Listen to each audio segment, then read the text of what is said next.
여러분 안녕하세요. 오후의 경제수다 오수다 이주연입니다. 안녕하세요. 오후의 경제수다 윤선영입니다. 네, 금리 인하가 어제까지만 해도 시장의 호재로 작용을 했는데요. 단 하루 만에 좀 악재로 시장에 반영이 됐습니다. 미증시 3대 지수는 일제히 경기 둔화에 대한 우려감에 의해서 하락하는 모습 나타났는데요. 다우와 S&P 500은 1%대, 그리고 나스닥은 2%대 밀려나는 모습 보였습니다. 이렇게 하루 걸러서 좀 계속해서 급변하는 시장 분위기가 연출이 되고 있는데요. 미국의 신규 실업수당 청구 건수가 24만 9천 건 을 기록을 하면서 1년 내 최고치를 기록을 했고요. 또 ISM 제조업 PMI는 8개월 만에 가장 낮은 수준을 보이면서 경기 침체에 대한 우려가 나타나고 있는 상황입니다. 이로 인해 중동 리스크에도 불구하고 WTI는 2%대에 빠지기도 했습니다. 이렇게 경기 둔화 시그널에 따라서 10년물 국채 금리는 4%대를 밑돌면서 M7 종목들도 약세를 보였는데요. 이 가운데 메타만이 AI를 통한 광고 매출 성장 소식에 따라서 5%대에 상승하는 흐름 보였습니다. 엔비디아를 포함한 반도체 종목들은 밀려나면서 필라델피아 반도체 지수도 7%대에 빠지는 모습 나타났는데요. 이렇게 미국 증시 전반적으로 좀 경기 침체에 대한 우려감이 나타나면서 우리 시장, 오늘 양시장 모두 갭 하락으로 출발했습니다. 네, 오늘 우리 시장 마치 좀 더위 먹은 것처럼 힘을 못 내고 있습니다. 오늘 양시장에서 각각 3%, 4% 넘는 하락을 보여주고 있고요. 코스피가 2개월 만에 2,700선 아래로, 코스닥도 5일 만에 800선 아래로 내려왔습니다. 수급도 양시장에서 모두 개인만이 사자세 포지션을 취하고 있습니다. 오늘 업종 전체가 뭐 다 하락세이긴 하지만 그래도 이 가운데 방송과 엔터 업종, 생명과학도구, 서비스 업종은 좀 반가운 빨간불 켜져 있는 상황이고요. 오늘 우리 시장을 주도하는 종목은 코로나19 관련주들입니다. 최근에 4주 동안 코로나19 감염 환자가 5배 가까이 늘었다는 소식 때문인데요. 특히 코로나를 진단하는 키트 관련주가 시세를 내고 있습니다. 그중에서도 수젠텍이 18% 넘는 상승, 랩지노믹스가 10% 넘게 상승을 보이면서 눈에 띄기도 했습니다. 오늘 해운 업종에서도 상승 흐름을 보였습니다. 다만 오늘 장 초반에 대비해서는 상승폭이 많이 줄어든 상황입니다. 오늘 반도체주도 많이 흔들려서 좀 답답하셨죠. 그래도 시장에는 이 상승과 하락 변동성이 늘 있으니까요. 다음 주 전략을 위해 오수다와 함께 보시길 바랍니다. 네, 오늘 시장 굉장히 좀 어려운 장인데요. 그래도 좀 힘을 내서 출발을 해보도록 하겠습니다. 오늘 오수다는 시장에 대한 테마와 이슈를 집중 분석해보는 마켓나우 앵커들의 수다 코너와 또 세종대학교 경영학부 김대종 교수님과 함께하는 이슈 경제 등 다양한 수다 주제들이 준비되어 있습니다. 네, 또 오늘 시장 마감 전 짚어보는 우리 시장의 특징적 흐름 분석도 준비돼 있으니까요. 끝까지 함께해 주시기 바랍니다. 아울러 본방송에서 제공하는 정보는 투자 판단에 대한 조언일 뿐 해당 주식의 가치와 상승, 하락에 대해서는 보장하지 않습니다. 네, 그럼 오후의 경제수다 오수다 본격적으로 출발해 보기 전에 현재 시장 우리 어떻게 움직이고 있을지 시황센터 연결해서 알아보도록 하겠습니다. 조윤아 캐스터 나와주세요.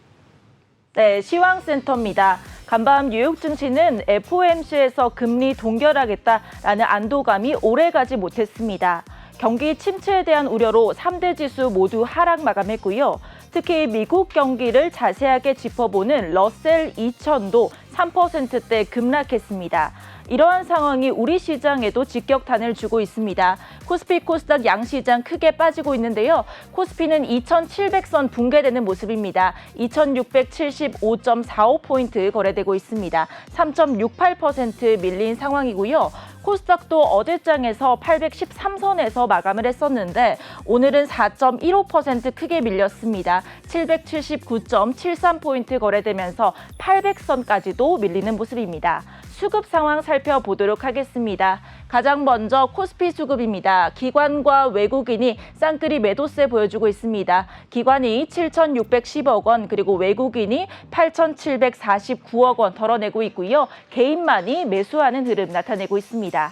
코스닥 수급도 살펴보도록 하겠습니다. 코스닥도 코스피와 비슷한 흐름 가져가고 있는데요. 기관과 외국인이 각각 863억 원 그리고 1,721억 원 덜어내고 있고 개인만이 매수하는 흐름 보이고 있습니다. 코스피 시가총액 상위 종목들도 살펴보도록 하겠습니다. 대장주 삼성전자 오늘장 3.97% 밀리면서 8만 전자를 반납하는 모습입니다. 79,800원에 거래되고 있고요. 또한 미국의 반도체주가 밀리고 필라델피아 반도체 지수도 7% 넘게 빠지면서 우리 반도체주도 영향받고 있습니다. SK 하이닉스가 오늘 10.29% 대폭 하락을 하면서 17만 3,400원에 거래되고 있습니다. 삼성 바이오로직스와 삼성전자 우선주도 각각 1.95% 그리고 4%대 낙폭 보이고 있고요. LG 에너지 솔루션만이 오늘 0.45% 소폭 상승하고 있습니다. 코스닥 시가총액 상위 10개 상위 종목들도 살펴보도록 하겠습니다. 파란불 켠 종목들 상당히 많습니다. 에코프로와 에코프로 BM 오늘 2.24% 그리고 0.11% 밀리고 있습니다. 특히나 시총 1위의 에코프로 BM은 증권가에서 목표치를 하향 조정하는 경향 상당히 많기 때문에 조금 더 세심하게 지켜보시는 것도 좋을 것 같습니다. 오늘 알테오젠도 7%대 크게 빠지고 있고요. HLB와 삼천당 제약도 각각 2%대 3.62% 빠져서 17만 5,800원에 거래되고 있습니다. 자, 오늘 금요일장 굉장히 빠지는 종목 많아서 우리 시청자분들 어떻게 거래해야 될지 고민되시는 분들 많으실 것 같습니다. 곧 미국의 고용보고서가 발표될 예정이니까요. 지켜보시면서 저희 방송도 주목해보시면 좋을 것 같습니다. 지금까지 시황센터에서 조윤아였습니다. 네, 여기까지 우리 시장 움직임 체크해봤습니다. 그럼 저희는 다음 코너죠. 시장에 대한 이슈와 테마를 집중 분석해보는 마켓나우 앵커들의 수다 코너로 넘어가 보겠습니다. 자, 상반기 우리 시장 수출주들의 강세가 굉장히 두드러진 그런 시장이었잖아요. 맞습니다. 오늘 시장이 좀 어둡지만 그래도 수출 실적이 좋았기 때문에 분위기를 조금 바꿔볼까요? 네, 뭐 K푸드나 또 K화장품, 뭐 전력기기, 방산 할 것 없이 이렇게 좀 다양한 섹터들에서 순환매가 나타났었습니다. 오늘 산업통상자원부가 이 7월 수출 데이터를 발표를 했는데요. 7월 수출 가운데서 역대 두 번째로 높은 수치를 기록을 했습니다. 우리나라의 지난달 수출액은 약 575억 달러로 지난해 같은 기간에 비해서 14% 가까이 늘어났고요. 특히 반도체를 비롯해서 석유화학 그리고 바이오까지 15대 주력 수출 품목 가운데 11개 품목의 성적이 좋았습니다. 하반기에도 좀 이러한 흐름 이어갈 수 있을까요? 이어가야 될 것 같고요. 네. 자, 이렇게 수출 성적들이 좋았는데 그중에서도 특히나 반도체 수출 성적이 굉장히 좋았습니다. 넉 달째 50%대 상승세를 보이고 있는데요. 사실 지난해 워낙에 수출이 조금 약했었다 보니까 기저효과도 좀 어느 정도 있는 상황이다라고 보고 있고요. 자, 오늘 좀 위로가 될 수도 있을 것 같은데요. 이 반도체 산업이라는 것 자체가 호황기와 불황기를 좀 반복하는 모습을 보이기도 한다고 합니다. 그 지난해가 반도체가 대표적으로 불황기였다라고 볼 수가 있는데 역시 이렇게 바닥을 찍으면 또 올라온다고 하잖아요. 그쵸. 불황기를 겪었던 이후로 꾸준하게 상승세를 이어오고 있는 모습이고요. 지난달에 반도체 수출은 134억 2천만 달러로 역대 최대를 기록하기도 했습니다. 또 업계에서는 이 AI에 대한 투자가 좀 지속되고 있고 우리나라에서 잘하는 메모리 반도체의 수요가 늘어난 영향이다라고 분석을 하고 있습니다. 네, 특히나 지역과 그리고 제품별로 눈에 띄는 것은 이 대만향 다중칩 패키지와 또 미국향 SSD 수출이 늘어난 것이 좀 특징적인데요. 특히나 이 대만향 다중칩 패키지는 HBM도 포함이 된 건데요. 전년 대비 무려 932%나 늘었습니다. 과거에는 좀 없었던 흐름인 만큼 이 TSMC로의 SK 하이닉스의 물량일 걸로 추정이 되고 있고요.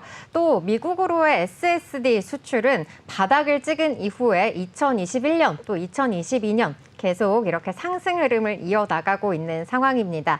인공지능 기반 스토리지 서버 시장이 성장을 하고 있고요. 또 이 하반기에 출시 예정인 고성능 PC 그리고 모바일 제품의 메모리 탑재량이 증가할 것이라는 전망에 따라서 영향을 좀 받았다 이렇게 풀이가 되고 있고요.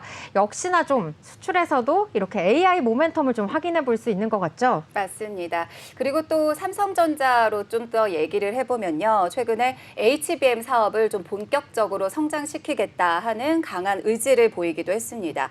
이 HBM3에 대한 승인을 받고 엔비디아 납품을 준비하면서 이 엔비디아와의 거래를 본격적으로 앞두고 있는 상황이고요. 그동안 추진했었던 HBM3에 대한 승인 가능성도 높아져 있는 상황이어서 이 3분기 양산 계획을 공개한 것으로 보고 있습니다. 오늘 사실 우리 삼성전자가 좀 힘이 많이 빠져 있잖아요. 그쵸. 반도체가 많이 흔들려 있는데 그래도 하반기에는 우리 모두의 그 염원 9만 전자로 다시 좀 반등할 수 있기를 저는 기대하고 있습니다.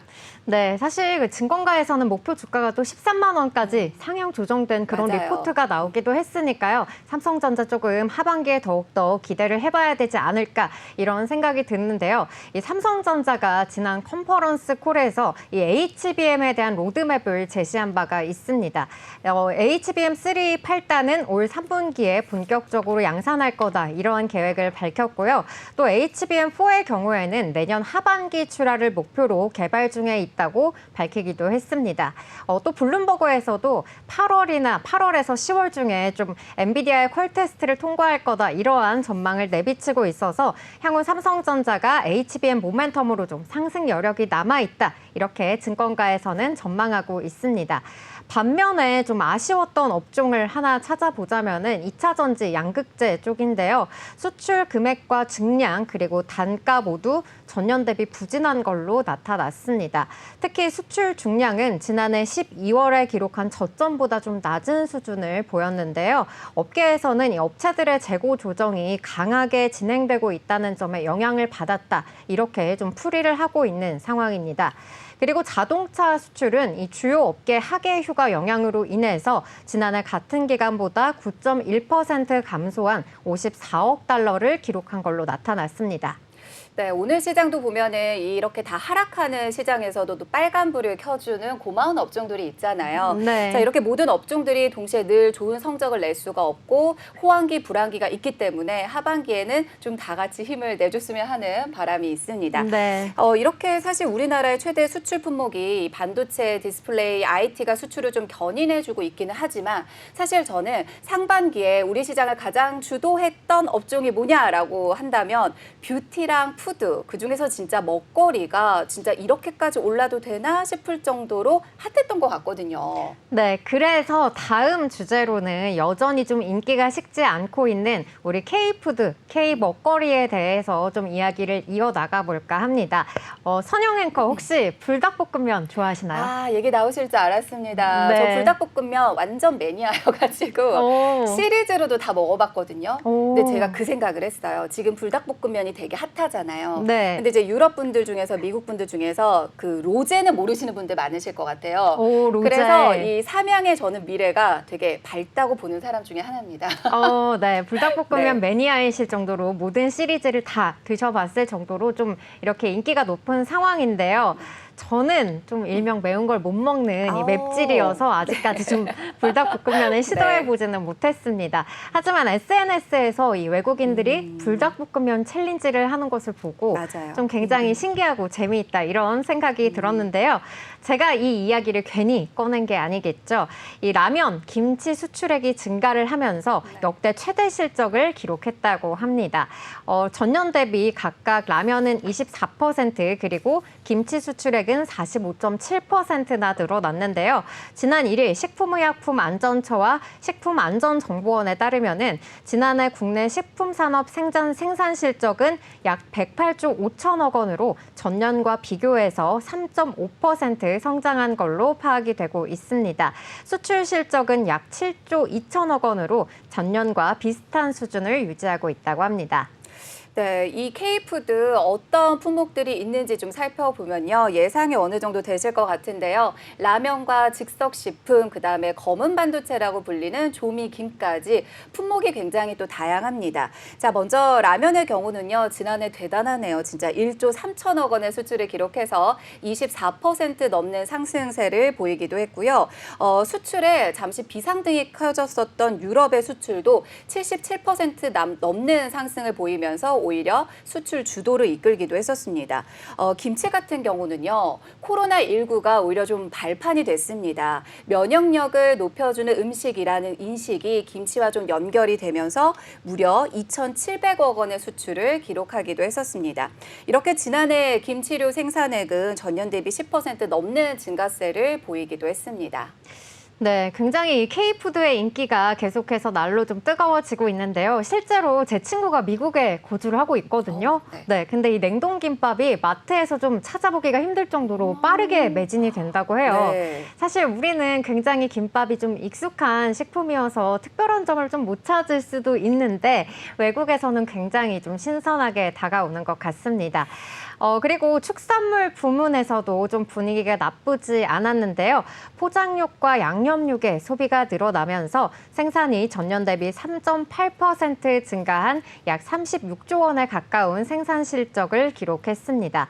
반면에 건강식품 관련 생산 실적은 전년 대비해서 1.7% 감소한 약 2조 8천억 원에 그쳤는데요. 하지만 수출에 있어서는 약 2억 5천만 달러로 15.4%의 증가세를 보였습니다. 사실 이 건기식 같은 경우에는 좀 내수 중심의 시장이 활성화가 됐었다면은 좀 수출이 늘어났다는 점을 좀 특징적으로 볼 수 있을 것 같은데요. 특히나 이 건강식품 기능 중에 생산 실적이 가장 많은 제품은요. 전년과 같이 면역력 증진에 도움을 주는 홍삼 제품인 걸로 나타났습니다. 혹시 홍삼 네. 제품 즐겨 드시나요? 저는 홍삼이 되게 잘 맞아요. 몸이 오. 차거든요. 그래서 여름에는 오히려 안 먹고요. 이제 초겨울이 되려고 할 때 그때 먹는데 저는 이 기사에서 이제 건기식이 해외 수출에서 굉장히 또 실적이 좋았다라는 얘기 듣고 놀랐던 게 이 홍삼이 맞는 체질이 한국인만이 그런 게 아니구나. 이게 중국이나 또 외국에서도 잘 먹힌다는 게 전 또 신기하더라고요. 네, 이 K 건기식이라는 말이 나올 정도로 앞으로 이 건기식도 좀 해외로 쭉쭉 뻗어 나갔으면 좋겠고요. 또 이렇게 음식료 섹터가 강세를 보이면서 생산도 굉장히 활발하게 이루어지고 있다면서요. 맞습니다. 그래서 제조업체별로 생산 실적을 좀 살펴보도록 하면요. 일단 1위는 지난해와 같은 CJ 제일제당이 차지를 했고요. 2위는 전년도에 3위였던 롯데 칠성음료가 차지를 했습니다. 그리고 3위는 농심인데 4위 오뚜기, 5위 하이트진로. 근데 오뚜기와 하이트진로는 작년과 비교했을 때 순위가 바뀌었다는 점이 또 있습니다. 그거 외에도 롯데웰푸드와 서울우유협동조합, 삼양사, 대상, 삼양식품, 동서식품 순으로 실적을 이어나갔었는데 역시 저도 여기에서 삼양식품이 좀 눈에 띄더라고요. 올해 진짜 많이 띄었었는데 사실 이제 들어가도 되나? 너무 고점이 아닌가 싶었었잖아요. 네. 하지만 또 우리 삼양에서 만드는 시리즈들이 굉장히 많기 때문에 하반기에도 푸드 기대해 볼 수 있지 않을까 싶습니다. 네, 우리 선영 앵커의 삼양식품 사랑 확인해 볼 수가 있었고요. 또 이 밖에도 좀 여행객이 늘어나면서 기내식 소비로 도시락 형태의 즉석 섭취식품도 눈에 띄게 증가했다고 합니다. 실제로 국내 기내식 납품업체 중 두 곳의 생산액은 전년 대비 145%나 넘게 증가를 했다고 하고요. 이렇게 국내 식품 산업 전체 생산 실적은 꾸준한 성장세를 보이고 있습니다. 음식료 섹터가 사실은 그동안 경기 방어주로 좀 인식이 됐다라고 한다면은 이제는 성장주로 봐야 되는 거 아니냐 이러한 시각들도 나오고 있는데요. 하반기 이렇게 좀 주도하는 섹터로서 이 K푸드의 성장세 계속해서 기대를 해봐야겠습니다. 자, 저희는 또 마지막 주제로 이어가 봐야겠죠. 이 마지막은 좀 코인 거래소 관련한 그런 소식입니다. 최근에 가상자산 업체들이 금융당국의 깐깐해진 사업자 갱신 심사 분위기에 좀 긴장하고 있다는 그러한 소식인데요. 이용자 보호를 위한 이 사업자 요건이 좀 적지 않은 데다가 또 사전 자료 제출 요구까지 더해지면서 폐업을 좀 고민하고 있다라는 것도 나오고 있습니다. 네, 국내 1위 가상자산 거래소인 업비트의 운영사 두나무는요. 다음 달에 사업자 갱신을 앞두고 이용자 자산보호 체계를 다듬는 데 힘을 쓰고 있습니다. 자, 이유는 이 자산 보관과 운용, 출금 용이성은 물론이고 서비스가 중단됐을 때 대응하는 방안까지 거의 금융회사에 비슷한 이 당국의 심사를 앞두고 있기 때문인데요. 업비트를 시작으로 해서 코빗, 코인원, 빗썸, 고팍스 등 5대 원화 마켓 거래소를 시작으로 해서 상당수의 중소 코인 마켓 거래소가 이 까다로운 갱신 심사를 앞두고 있습니다. 네, 이 가상자산 사업자들은 이 금융당국의 대폭 강화된 심사 지침에 따라서 좀 긴장한 기색이 역력한데요. 자금 세탁 방지 심사가 주축이었던 과거와는 다르게 좀 이용자 보호나 또 불공정 행위 방지 노력 그리고 사업자 자격 검증을 위한 대주주 신고 의무 등 좀 이렇게 사업자로서 자격을 제대로 갖췄는지 여부를 좀 확인을 해야 되기 때문에 이 심사 문턱이 굉장히 높아졌다라고 하고요. 또 이를 위해서 설명회를 열고 사전 자료 제출까지 요구를 하고 있는 그러한 상황이라고 합니다. 어떻게 보면은 이제 심사를 통해서 또 안전한 울타리 안에서 또 운영이 되지 않을까라는 생각도 드는데 사실 이렇게 갱신 심사가 좀 까다로워지다 보니까 하반기에는 이 사업을 포기하는 이제 업자들도 많아질 거라는 우려가 나오고 있고요. 사실 3년 전에 이미 신고를 마친 이제 업계 사람들 중에서는 3분의 1의 사업자가 이미 사업을 포기한 경우도 있다라고 합니다. 이런 상황에서 까다로운 심사를 앞두고 있어서 또 하반기에 코인 시장에 어떤 바람이 몰아칠지 지켜봐야 될 것 같습니다. 네, 특히 이 코인 시장 요즘 또 미국 대선과 굉장히 영향을 많이 받는 모습이 나타나고 있잖아요. 사실상 뭐 트럼프, 해리스 누가 돼도 조금 긍정적인 영향을 미칠 것이다 이러한 전망들이 나오고 있는데요. 트럼프는 미국 비트코인을 비축 자산화하겠다 이런 입장을 밝히기도 했고요. 해리스도 표심을 잡기 위해서 가상화폐 시장 성장을 위한 규제 개선과 그리고 건설적인 관계 구축을 목표로 이러한 가상화폐 업체들과 접촉에 나서고 있다고 합니다. 하지만 이 거래소의 갱신 심사 좀 앞으로 코인 시장의 또 다른 변수가 될 수 있으니까요. 계속해서 지켜보시면 좋겠습니다. 자, 여기까지 오늘 7월 수출입 동향과 더불어서 가상화폐 거래소 갱신 심사 소식까지 다양한 수다 주제들 만나봤는데요. 현재 우리 시장 마감까지 한 8분여를 앞두고 있는 상황입니다. 다음 순서로는 우리 시장에서 어떠한 종목들이 주목받았는지 알아보는 시간이죠. 이 시각 특징주 시황센터 연결해서 알아보도록 하겠습니다. 성희수 캐스터 나와주세요. 네, 오늘 증시의 인상적인 흐름 가져가고 있는 종목을 알아보는 시간, 이 시각 특징주 탑5의 성희수입니다. 오늘 우리 시장 상당히 힘든 모습 보이고 있는데요. 그중에서도 밝은 표정 지켜낸 종목 5가지 지금 바로 알아보겠습니다. 먼저 5위입니다. 5위는 대명 소노 시즌이 차지했습니다. 대명 소노그룹이 티웨이 항공을 지분 추가 확보하면서 최대 주주와 경영권 분쟁을 벌일 수 있다는 전망에 매수세가 몰린 것으로 분석됩니다. 대명 소노그룹은 어제 장 마감 후 대명 소노 시즌을 통해 사업 다각화를 통한 시너지 효과 창출을 목적으로 티웨이 항공 지분 10%를 약 708억 원에 양수하기로 결정했다고 공시했는데요. 이번 인수로 대명 소노그룹은 티웨이 항공 지분을 24.9%까지 확대하게 됐습니다. 이는 최대 주주인 예림당 및 특수관계인의 지분율 29.74%에 근접하는 수치인데요. 이로 인해 티웨이 항공의 경영권을 둘러싼 분쟁 가능성이 제기되고 있습니다. 대명 소노그룹은 호텔과 리조트 운영사인 소노 인터내셔널을 통해 이미 티웨이 항공 주식의 상당 부분을 인수한 바 있습니다. 대명 소노 시즌은 오늘 상한가를 기록했고요. 720원에 거래되고 있습니다. 네, 이어서 4위입니다.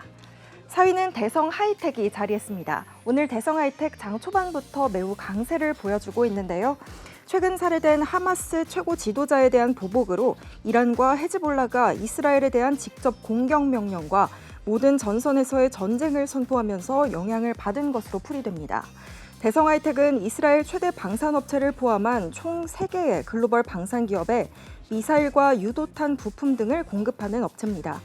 오늘 뉴욕타임스는 이란 최고 지도자가 자국에서 이스마일 하니에가 암살된 것과 관련해 이스라엘을 직접 공격하라는 명령을 내렸다고 보도했는데요. 이러한 소식이 전해지면서 이스라엘 최대 방산업체에 미사일과 유도탄 부품을 공급한다고 알려진 대성 하이텍이 주목을 받는 모습입니다. 역시나 대성 하이텍 상한가 기록했고요. 5,390원에 거래되고 있습니다. 다음으로 3위는 하이브가 차지했습니다. 하이브 주가 상승은 신성장 전략인 하이브 2.0을 발표하면서 투자 심리가 개선된 것으로 풀이되는데요. 하이브는 멀티레이블 시스템을 고도화하기 위해서 한국과 일본의 멀티레이블 사업을 총괄하는 하이브 뮤직그룹을 신설한다고 밝혔습니다. 미국과 일본 그리고 라틴에서의 현지화 그룹 배출 계획, 또 4분기 위버스 구독형 멤버십 서비스 론칭, 게임 부문 강화 전략도 함께 공개했는데요. 하이브 2.0에 대해 대신증권연구원은 하이브의 체질 개선이 본격화할 전망이라며 현지화 그룹, 게임, 인공지능 사업은 긴 호흡에서 성과 확인을 할 수 있을 것이라고 덧붙였습니다. 대신증권은 하이브의 목표 주가를 31만 원으로 유지했고요. 하이브 현재 전일 대비 2.8% 상승한 18만 200원 선 지나가고 있습니다. 다음으로 2위입니다. 2위는 석유 해운주가 차지했습니다. 오늘 양대 시장 하락세가 짙은 가운데 석유 해운주가 강세를 보이고 있는데요. 앞서 말씀드린 이슈와 같이 하마스의 최고 지도자 이스마일 하니예가 암살당하면서 지정학 위기가 다시 고개를 들었기 때문입니다. 상대적으로 시가총액 규모가 작은 석유 해운 테마주는 중동 긴장이 고조되면 주가가 뛰는 모습을 보여왔죠. 이스마일 하니예의 암살 사건을 계기로 이란과 하마스는 이스라엘을 배후로 지목하고 있고요. 중동 분쟁의 확전 가능성이 제기되고 있습니다. 이러한 중동의 지정학적 위기가 국제 석유 가격과 글로벌 해운 시장에 직접적인 영향을 미치고 있고요. 관련된 기업들의 주가에도 큰 변동을 주고 있습니다. 현재 한국석유 13.86% 상승세 보이고 있고요. 흥구석유는 2.91%, 흥하해운 5% 넘는 상승세 보여주고 있습니다. 네, 마지막으로 1위입니다. 1위는 진단키트주가 차지했습니다. 최근 4주간 코로나19 감염 환자가 5배까지 늘었던 소식에 진단키트 관련 종목이 강세를 보였습니다.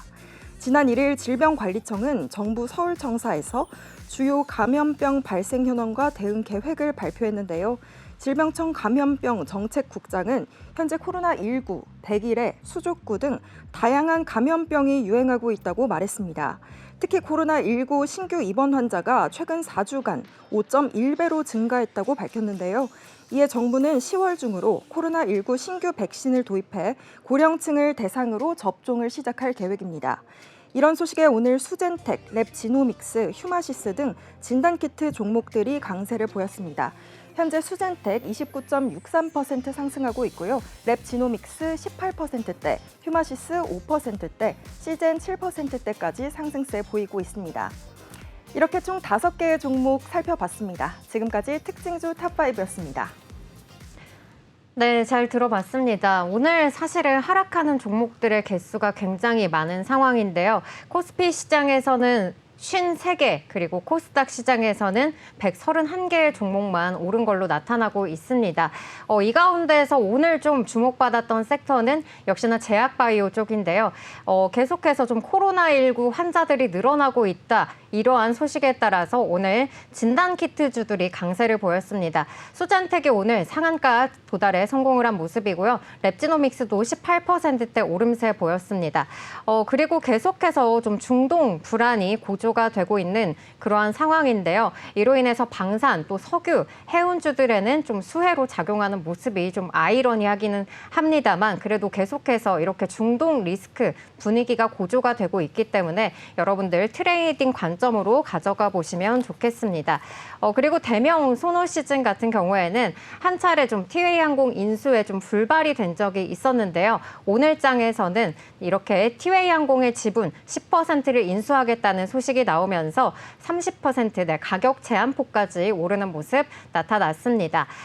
그리고 오늘 또 태풍과 장마 관련한 종목들도 상승세를 나타냈는데요. 오늘 뉴보텍이 역시나 상한가 진입에 성공을 했고요. 또 파루 같은 종목도 5%대 강세를 보였습니다.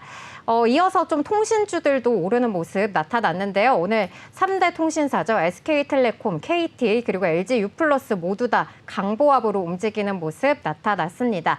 자, 여기까지 오늘 시장에서 주목받았던 특징주와 그리고 특징 테마들에 대해서 살펴봤고요. 그러면 저희 시장 오늘 8월 2일 금요일 이번 주 마지막 거래일인데요. 우리 시장 마감을 한 상황입니다. 그러면 시황센터 연결해서 우리 시장 마감 상황 체크해 보도록 하겠습니다. 성희수 캐스터 나와주세요.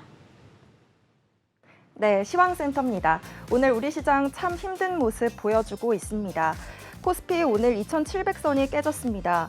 오늘 이렇게 2,700선이 깨진 것은 2달 만인데요. 3.68%까지 하락하면서 2,675.38포인트에 장 마감했습니다. 코스닥 역시 4% 이상의 큰 하락폭 보였습니다. 오늘 770.57%의 거래 마감했습니다. 이어서 수급 상황도 살펴보겠습니다.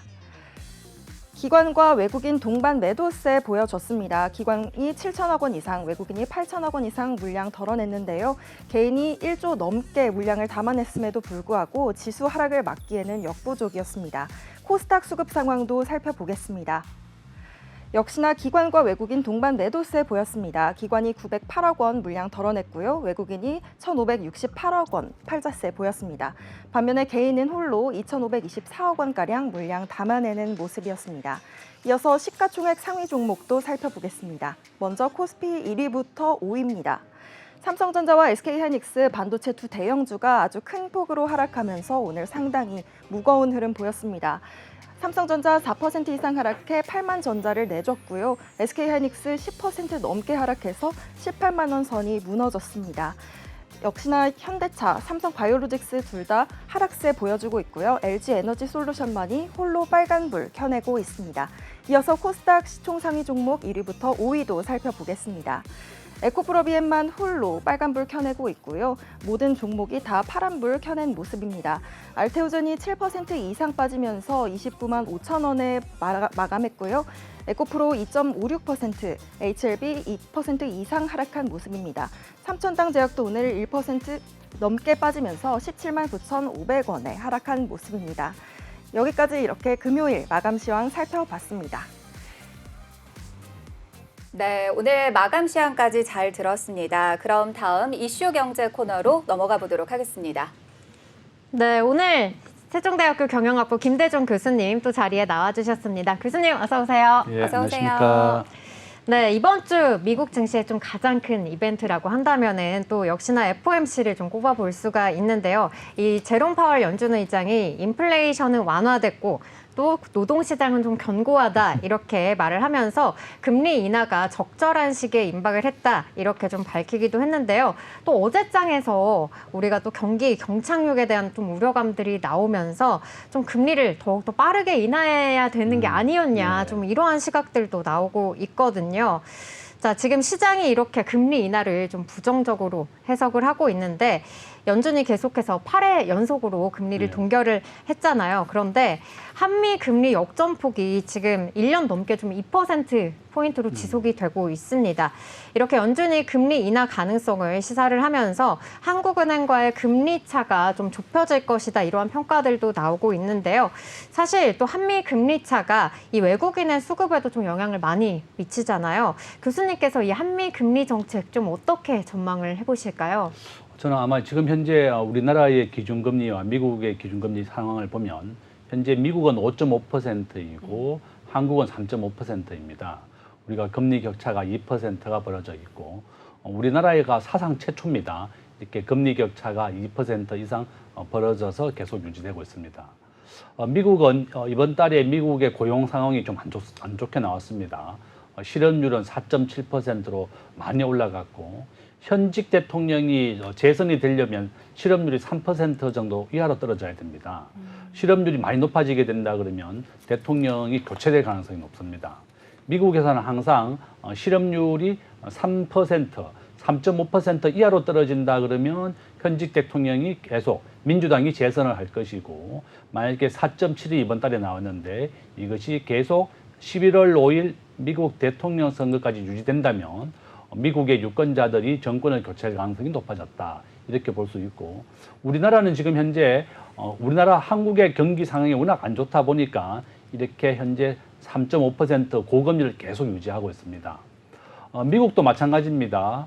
미국의 서민들은 8% 정도의 고금리 대출을 이용해서 쓰고 있습니다.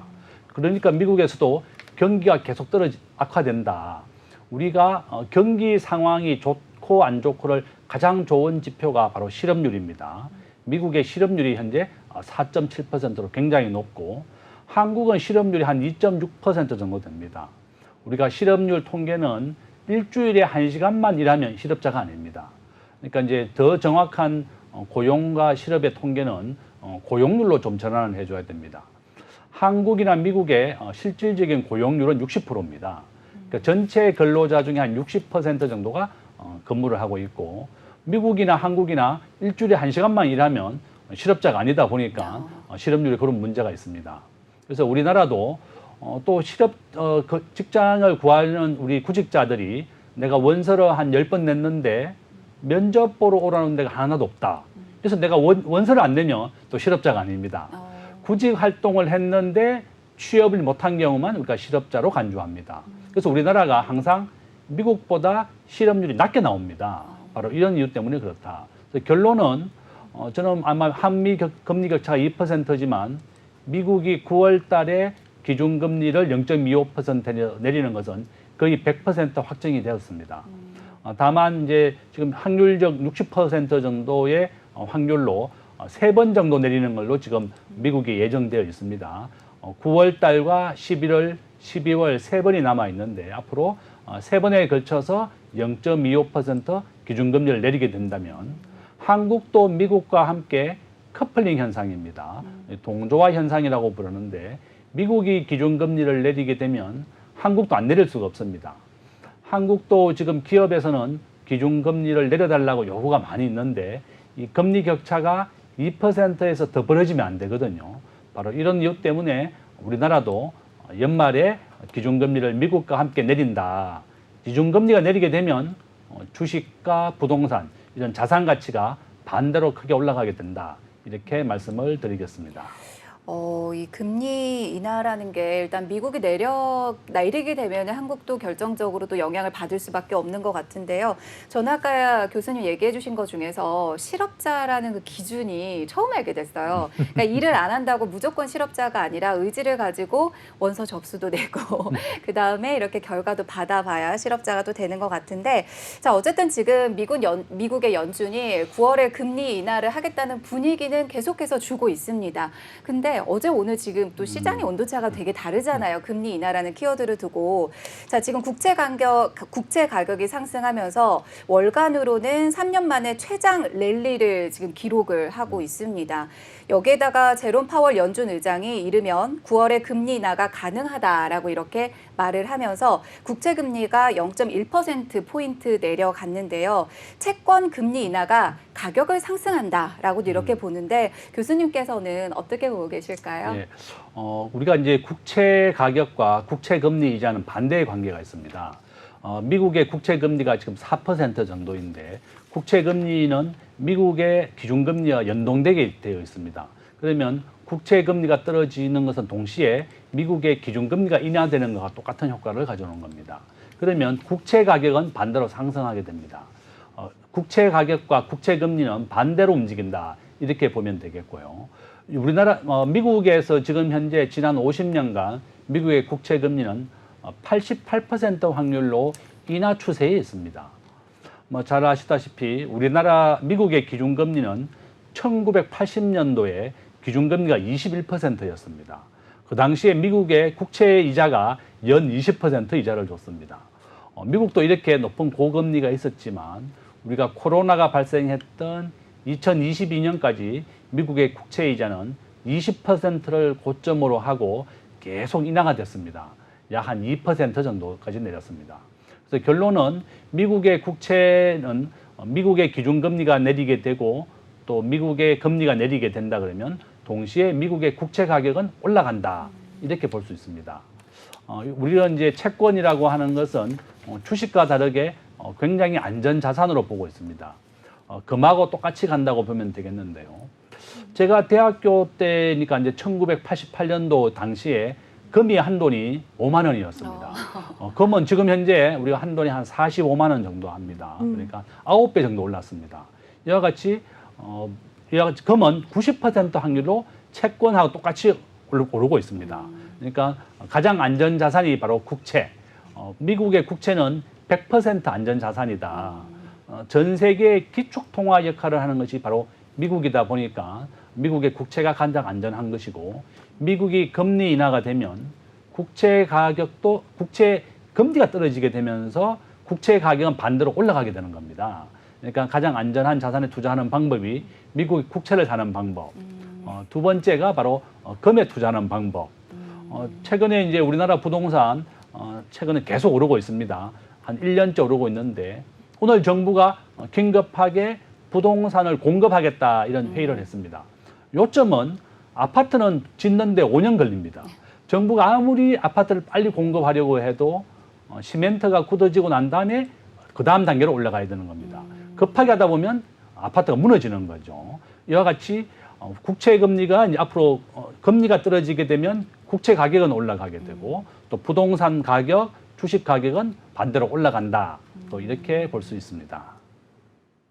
네, 그러니까 좀 안전자산, 이렇게 시장이 불안할수록 국채와 금, 이렇게 좀 안전자산에 몰린다라고 설명을 해주셨습니다. 그리고 또 이번 주 시장에서 중요했던 그러한 이슈가 이 BOJ 금융정책위원회가 과연 금리를 올릴 것이냐, 또 이러한 부분에 좀 집중이 됐었는데요. 일본은이 단기 정책금리를 좀 0.25% 이렇게 인상을 하기로 하면서 엔화가 또 강세를 보였습니다. 이로 인해서 좀 수출주 약세로 일본 주요 주가 지수가 2% 넘게 하락하는 모습 나타났고요. 시장에서는 또 엔캐리 트레이드 이 자금이 빠져나가고 있다면서 이 엔달러 환율이 145엔 아래로 좀 내려올 것이다. 이러한 이야기도 나오고 있거든요. 좀 환율 불확실성이 좀 짙어지는 이러한 국면에 있는데 교수님께서는 엔화의 전망 어떻게 바라보실까요? 일본은 우리나라와 진짜 멀고도 가까운 관계에 놓여 있습니다. 일본은 1876년도 우리가 개화하기 때 일본은 우리보다 더 빨리 개화를 했습니다. 전 세계 과학 문명을 받아들이고 과거를 청산하고 새로운 시대를 열었는데 우리나라는 전 세계가 급변하고 크게 변할 때 쇄국을 했습니다. 전 세계 경제에서 한국이 차지하는 비중은 1.5%밖에 안 됩니다. 우리가 주식시장도 마찬가지지만 전 세계 GDP에서 한국이 차지하는 비중은 1%밖에 안 된다. 일본이 전 세계 GDP에서 차지하는 비중은 한 4% 정도 됩니다. 4.5% 정도 되는데요. 일본의 GDP가 지금 현재 한 5조 달러 정도 됩니다. 전 세계 GDP 1위는 미국인데 한 26조 달러, 중국이 17조 달러, 그다음에 일본이 한 5조 달러 정도 되고 한국이 지금 현재 한 1.8조 달러 정도 됩니다. 그러니까 결론은 GDP를 비교했을 때 한국과 일본은 한 4배 정도 차이가 난다고 볼 수 있고 우리가 GDP는 1인당 국민소득 곱하기 인구수입니다. 일본의 인구수는 1억 2천만 명입니다. 우리 남한 인구가 지금 현재 한 5,200만 명 정도 되고 북한 인구가 한 2,500만 명, 또 해외에 살고 있는 우리 대한민국 국민이 1,000만 명 가까이 됩니다. 그러니까 남북한과 다 합친다 그러면 우리가 한 8천만 명 정도 되는 거죠. 일본이라는 나라는 무역 의존도가 우리나라의 반대입니다. 무역 의존도가 25%고 75%가 내수에 의존하는 경제입니다. 일본은 1억 2천만 명이나 되는 큰 인구가 있고 또한 이런 이유 때문에 일본의 기준금리는 얼마 전까지 0%를 유지했습니다. 0%보다 더 낮은 마이너스 금리도 금년 초까지 이용했었는데요. 은행에 돈을 맡기면 은행의 이용료를 내야 되는 거예요. 바로 마이너스 금리입니다. 바로 이런 이유 때문에 일본이 이제는 기준금리를 좀 올려야 되겠다 해서 0.25% 기준금리를 올렸습니다. 바로 이런 이유 때문에 이제 일본의 주가도 좀 많이 떨어졌는데요. 저는 한국과 일본이 우리나라가 작년에 우리가 일본을 방문한 국민이 1,000만 명 가까이 됩니다. 우리나라 국민 5명 중에 1명이 일본을 방문할 정도로 정말 가까운 나라에 있고 또 경쟁 관계에 있고 또 우리나라 1인당 국민 소득이 일본을 이겼습니다. 지금 현재 우리가 36,000불로 일본을 소폭 이겼고 우리가 일본보다 먼저 과학 문명은 늦게 받아들였지만 디지털에 대해서는 일본을 앞섰습니다. 대한민국이 전 세계 통신 인프라 1등이고 또 스마트폰을 전 국민이 다 가지고 있습니다. 바로 이런 이유 때문에 네이버가 일본에 라인 야후를 만들어줬습니다. 라인을 일본 국민들은 한국이 만든 라인 메시지를 쓰고 있고 제가 수년 전에 만난 일본 사람도 한국을 너무 고맙다. 한국의 삼성전자 스마트폰을 쓰고 지금 현재 네이버가 만든 라인을 이용합니다. 이와 같이 지금은 우리가 역전이 됐다. 아마 이제 일본의 기준금리는 앞으로도 소폭씩은 계속 오를 것이다. 이렇게 전망할 수 있습니다. 일본의 기준 금리가 장기적으로 조금씩 오를 거라고 얘기를 해주셨는데요. 일본이 내수 경제가 되게 좋으네요. 수출 의존도도 되게 낮아서 또 이런 부분은 좀 부럽다는 생각도 드는 것 같습니다. 자, 이렇게 이제 또 엔화 얘기를 해주셨는데 최근에는 이제 엔저 현상이 좀 끝날 때가 됐다. 지금 이제 마지막으로 일본 여행을 간다. 이런 얘기도 되게 많더라고요. 어쨌든 교수님 얘기 잘 들었습니다. 자, 마지막으로는 지금 이제 중동 갈등 문제로 좀 넘어가 보려고 합니다. 중동 갈등이 교수님 최고조로 올라온 것 같아요. 최근에는 이란의 최고 지도자가 이스라엘에 대한 직접 보복 공격 명령을 내렸습니다. 그동안은 좀 형식적으로 대응을 했었기 때문에 그렇게 결정적으로 치명적으로 금융시장에 좀 영향을 미치지는 않았다라는 분위기였는데 지난 4월처럼 좀 실질적으로 충돌을 하게 되면은 아무래도 뭐 유가부터 시작해서 해상 운임, 그다음에 공급망 문제까지 인플레이션 문제가 또 없을 수가 없잖아요. 거기에다가 미 연준 통화 정책에도 영향이 갈 수밖에 없을 것 같은데 물론 상황이 돼봐야 알겠지만 교수님께서는 이 유가 전망에 대해서 어떻게 보고 계실까요? 지금 현재 중동 사태가 악화일로에 놓여 있는데요. 어제 날짜로 우리나라 지금 현재 기준으로 배럴당 80달러 정도 됩니다. 유가는 우리가 코로나 시기에는 배럴당 마이너스 20달러였고 또 한 10년 전에는 배럴당 180달러까지 올라갔었습니다. 유가는 이와 같이 10배 정도 급등을 했다가 급락을 하게 됩니다. 코로나 시기에는 석유를 사가기만 하면 운반비를 대줬습니다. 20달러씩 대줬습니다. 그러니까 석유는 안 사가게 되면 송유관이 굳어버리기 때문에 코로나를 무조건 극복하기 위해서 전 세계 석유 기업들이 석유를 사가면 운반비를 대줬었다. 배럴당 20달러였고 지금은 현재 배럴당 80달러입니다.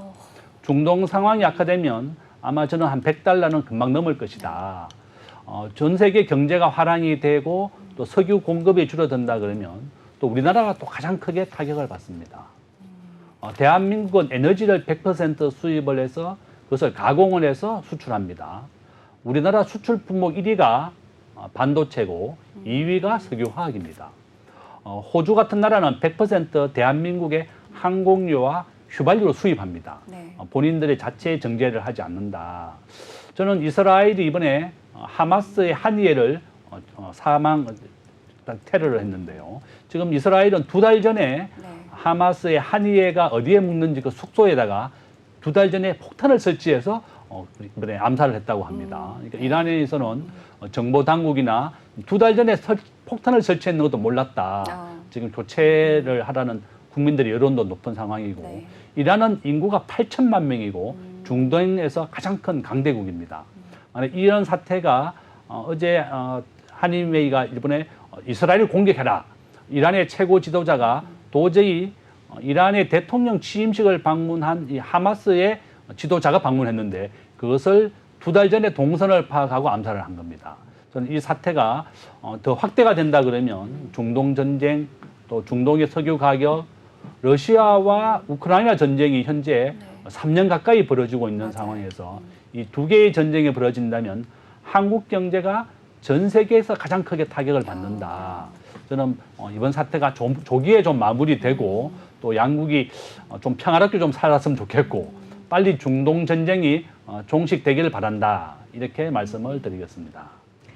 네, 여기까지 금리, 국채, 유가까지 다양한 매크로 이슈에 대해서 짚어주셨습니다. 그럼 오늘도 수고해주신 김대종 교수님과는 여기서 인사 나누겠습니다. 고맙습니다. 감사합니다. 네, 오늘 준비한 오후의 경제수다 오수다는 여기까지입니다. 오늘 어려운 시장 모두 고생 많으셨습니다. 다음 주는 더욱더 시장에 가깝고 유익한 정보들로 찾아오겠습니다. 저희 방송 다시 보기는 언제나 네이버와 유튜브 채널을 통해서 가능하다는 점 기억해 주시고요. 아울러서 본 방송에서 제공하는 정보는 투자 판단을 위한 조언일 뿐 주식의 가치와 상승, 하락에 대해서는 보장하지 않는다는 점 유의해 주시기 바랍니다. 그럼 저희는 다음 주 월요일 오후 3시 오스타에서 다시 만나요. 안녕. 안녕.